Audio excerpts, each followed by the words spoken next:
Alright guys, TechRabbit here today, bringing you a day 2 recap. That is the Tuesday, and wow, what a day it was again, and very good for me because the CoD Gamepedia prediction games managed to get them all right. So probably won't be saying this to you ever again because my predictions are usually horrible, but I did well yesterday, and we're going to be going through all the results as they went down. So like if you enjoy, subscribe if you're new as always, and as I did yesterday, I'll be going through some gameplay as we go through the results because I think you guys like that, and I think it adds to the content. So firstly, Red Reserve versus GenG, and this is a really interesting one considering these teams had matched up twice already this season, when they were straight ripping at Vegas and then when they were just Team Spacely at the Pro League qualifier. And both times GenG won 3-1, I believe. I'm not sure if in the very first series they played at Vegas, whether Red won the hardpoint and then GenG won the next 3, but that definitely is what happened at the Pro League qualifier, and history repeated itself again right here. So Red Reserve took the first hardpoint, actually relatively comfortable here for Red Reserve.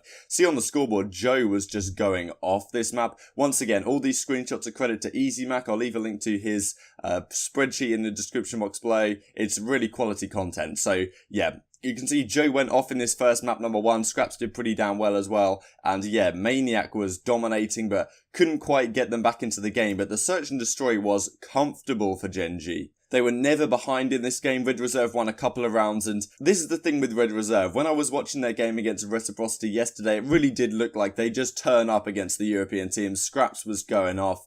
I wasn't incredibly impressed with what they were putting on show in that Search and Destroy, and once again here, their Game 2 Search and Destroy was very lackluster. Obviously, GenG are a fantastic S&D team, and yeah, pretty much blitzed through Red Reserve on this one. They didn't really have a chance in many of the rounds at all. Some questionable decisions out of Joe at times, some of the challenges he made. But yeah, GenG just crushed it this map. This map 3 control was absolutely mental. So Red Reserve smoked them in the very first round, and then GenG won the next one, and then it was really a flip-flop back and forward. GenG won the next one, then it all went down to a round 5. Of course it did, and yeah, GenG managed to close that out. I'll show you the gameplay from that in just a second here, and yeah, that really went down to the wire. I could feel it was coming on, and Maniac, once again, 33 in 21.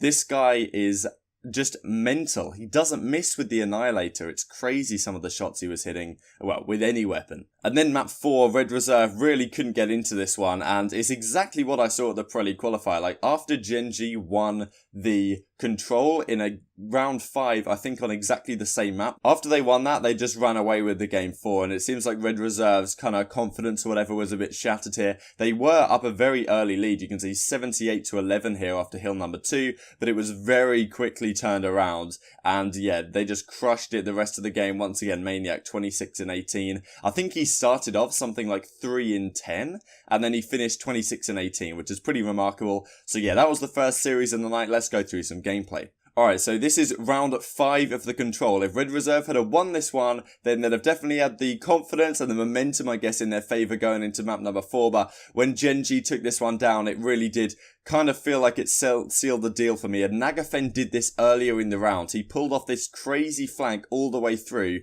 and yeah, it ends up really paying dividends to him here. Gets a nice little 2-piece onto Rated and Scraps, and at this point you think it's over, 6 to 13. But Red Reserve actually do a very good job in getting themselves back into this round. Even though they're down 6 to 12 right here, they pinch onto Spacely, and with 30 seconds left to capture this B point, it's really all on Maniac here to try and stay alive. But Scraps, who else, manages to take him down, but they cannot commit to the pinch, can Red Reserve, considering they don't have anyone on the other side of the map, so they're just going to play all together.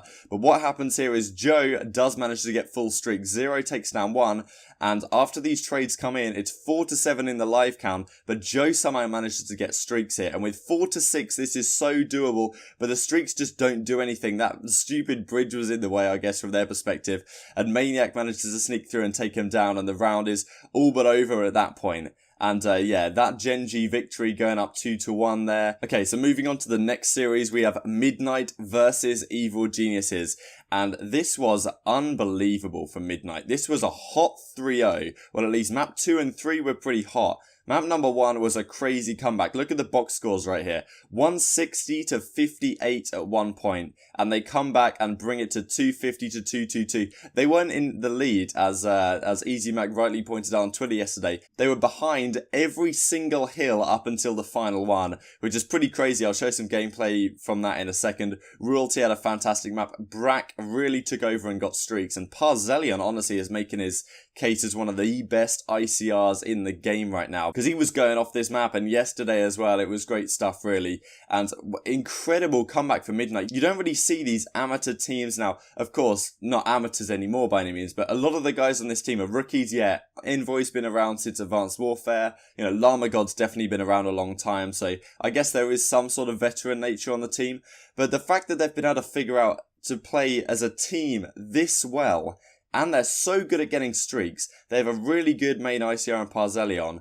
Their team pushes, their retakes on sites are just overwhelming, and their clutch factor as well for such a young team is super surprising. The way they were able to come back in this one was unbelievable. Let's go on to the S&D here. It was 6-3. It was kind of close at the start, and then they pulled away towards the end. I think it was this round 7. They had a really nicely executed retake onto the B-bomb site, where they had, well, 2 coming from one side, 2 coming from mid, and then 1 playing a late pinch to catch nice timing. Just beautiful there, but they didn't even need the guy on the late pinch because they just won all their gunfights anyway because they have crazy gun skill. And then this map, if there's any map that you don't play against any team in the game right now, it is Arsenal Control against Midnight, because these guys, their team play is just phenomenal. A couple of these rounds, it looked like they were going to struggle a little bit. Actually, I'm not sure if it was this game. They were crushing it this game. Look, you can even see the kills to deaths here that EasyMac has nicely put together. 17 to 6, 7 to 20, 8 to 0 to close it out. Like, there was a couple of rounds that they played maybe against OpTic yesterday where they're just team pushes again were fantastic. When they were trying to push onto that B objective, they'd have 2 guys coming down the street, 1 through vents and then 2 flanking through middle, and it would just work perfectly to pinch on anyone that was in the hill, especially with the gun skill of these guys. So what a crushing victory for Midnight. I honestly think Evil Geniuses is still a pretty damn good team, but the way Midnight is playing right now is truly unmatched. So let's have a look at some gameplay. So this is the conclusion to the map number 1 hardpoint. Brack calls in his streaks, takes down Exotic as well, and this is where they finally retake the lead over this 3rd hardpoint here. And Brack is just something else, man. This guy, his mechanics are really weird. It doesn't seem like any of his gunfights are difficult. He just kind of puts his aim on the player and they die. It's kind of a weird, I don't know if it seems that way to you, but it's kind of a weird style. It doesn't seem like he has to engage in any effort in his gunfights, really. And yeah, he plays around right here. Eventually he is taken down by Exotic. Finally, the lead goes back in their favour. Parzelion, of course, picks up a Sorg, and Jet Li was, who didn't regen, like, at all this map. That was one thing the pros were saying on Twitter. There were so many times where Jet Li would just be sitting there, not regenning. And this is a nice little corner from Llama God here. Not expected by Royalty whatsoever. And who else but Brack to get the final kill to close out the map, 250 to 222. And even though they get lightning striked or they get tempested even, Brack was going pretty hard across the stage. Map number 1 to Midnight, and then they ran away from it from there. One thing to mention before we move on, JP says this: Midnight are now 8-0 in control on LAN. None of their opponents have even taken them to a round 5 overtime. They have outscored their opponents 24 to 4. An 86% round win percentage. Let's go on to the next series, UYU versus OpTic Gaming, and this was a long one. OpTic were up an incredible amount at the start of this game. Look at this. 37 to 156, 48 to 180 at one time. And UYU brought it back. Methodz had a really good series, to be honest. 28 and 25 right here. Mayhem did really good down the line as well. OpTic were just able to clutch up in this map, but it was way closer than it should have been, put it that way. Map number 2 was a 6-5 to OpTic, and once they won this, you thought they were going to run away with the series pretty convincingly. It was really close towards the end. I'll show you a clip from this in a second. Scump had a potential 1v3, he could have clutched. Crim6 versus Knight was really the battle. They were both sniping for some reason. Crim6 was sniping. Knight was getting the better of him every single time. But OpTic do manage to close it out in around 11, thanks to Specialists on that B push that they pulled off towards the end. And then you probably thought it was all over for UYU, probably considered one of the worst teams in the league. OpTic, of course, still with ZooMaa as their substitute. Then we have this map where UYU come out storming in the control, 3-1. Mayhem just went off, 31 in 13. Proto did really well as well, playing his flanks with the Sork he had. And yeah, the streaks of Mayhem just were too much for OpTic Gaming to handle. And yeah, UYU ended up taking taking it in a round number 4. Going on to map 4, UYU won this one as well, and this honestly was surprising to me. OpTic Gaming once again had a massive lead, 129 to 143, 140 to 75 at one time, and UYU brought it back all the way, and towards the end it was honestly relatively convincing. You know, ZooMaa didn't have the best map this time in this hardpoint, but he played pretty well the rest of the series, so I can't say what you can say about that. But Mayhem, once again, man, 31 in 20, he is the OpTic killer. But we go into map number 5, and, well, it wasn't like that anymore, because 6-0 in favour of OpTic almost kind of reminded me of OpTic versus United at, I think, Dallas in Infinite Warfare, when it was a really long, like, 10-map series, and then the very final Scorch S&D, it was just 6-0 for OpTic Gaming, and Karma went off in that map, as he did here. Now, apparently Scump had 0 kills in this one. This may be, like, pure kills rather than EKIA, but Karma went off, and I'll show you a clip from how he clutched up this victory towards the end, and this could be a real confidence booster here for OpTic Gaming, considering, you know, they have been struggling with this ZooMaa lineup. They go all the way to a Game 5 with UYU of all teams. But, you know, if they can win their search and destroys with ZooMaa on the team, that's a fantastic sign. And when Karma's playing like this, and TJ as well in search and destroy, you can't really go wrong. Who even needs Dashy, baby? So this is when Scump nearly clutched a 1v3. Skies goes on the flank here. This was to close out game 2 in favour of OpTic. Skies eventually takes down TJ here, and Methodz wins a big gunfight onto Karma, which leaves it all up to Scump with 17 seconds to try and stop this defuse. He manages to find the first. With 13 seconds left, all he's realistically got to do is kill the diffuser, and Methodz takes him down so close. Skies had 6 HP at the end of this one, and they defused the bomb, but OpTic do end up clutching up in the round 11 regardless. And here we have the very final round of the series. OpTic up 5-0, and you see Karma clutches a nice little 1v2 at the end here. So Crimsix calls in his lightning strike. He doesn't call it immediately, just scouting out opponents, making sure they try and move all over the place. And look how lucky TJ is. 1 HP. He was in the vent. Crimsix's lightning strike dropped down and got him down from 150 all the way to 1. You cannot buy that sort of luck. And yeah, look at this from Crimsix. That's why I wanted to show you this round, because that Annihilator shot seemingly just went right through the guy. Maybe it was slightly to the right, I don't know, maybe Codcaster a little bit buggy.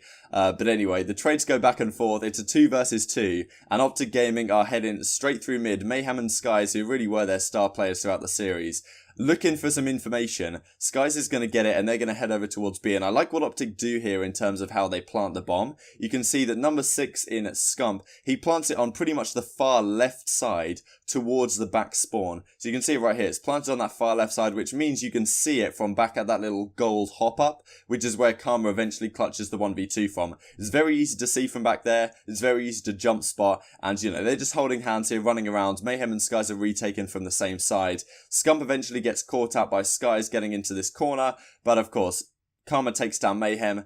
Absolutely one shot, but then it really makes a nice play here onto Skies. He wasn't going to predict him to push up that close already. And OpTic Gaming take it 2-3, and this is the next gameplay if you're not aware.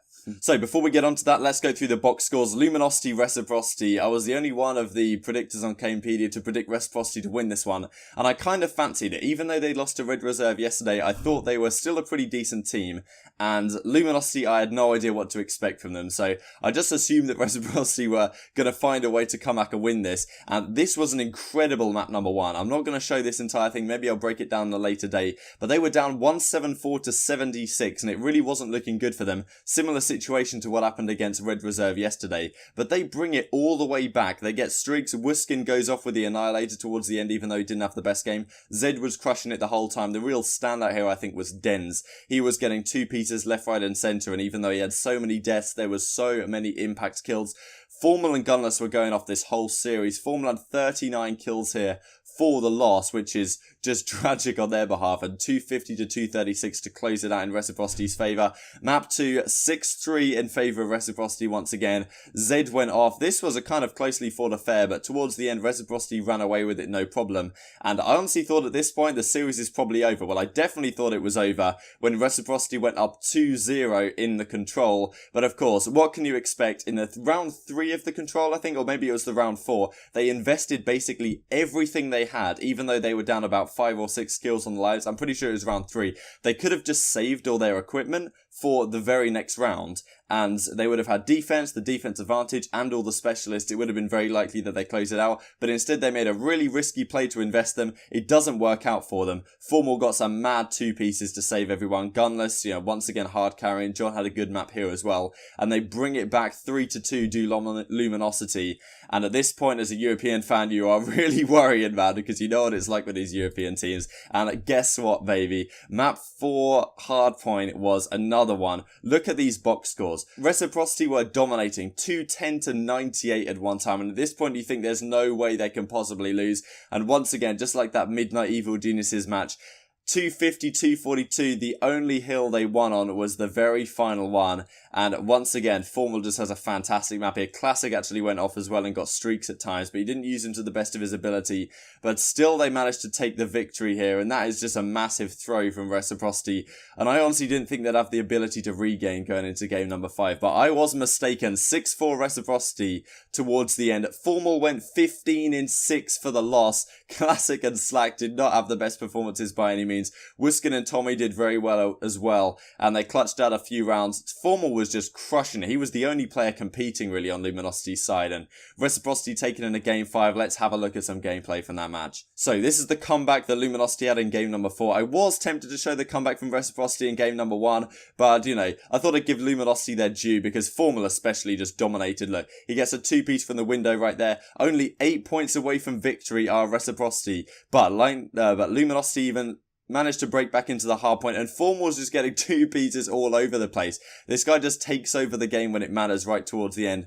Classics pushed out into this window, and Reciprocity realised, okay, we basically have one break here. The way that they were pushing Formal at the end there was definitely over-ambitious, and they really take their time on the break. They send 2 guys round over towards this window, but of course, you've got Formal sitting in mid, and this guy's not going to lose a gunfight. Takes down Dens, eventually finishes off another one in Z, tags up Wuskin, and when Wuskin goes down here, it's almost impossible for Reciprocity to come back into this game now that Formal has these streaks.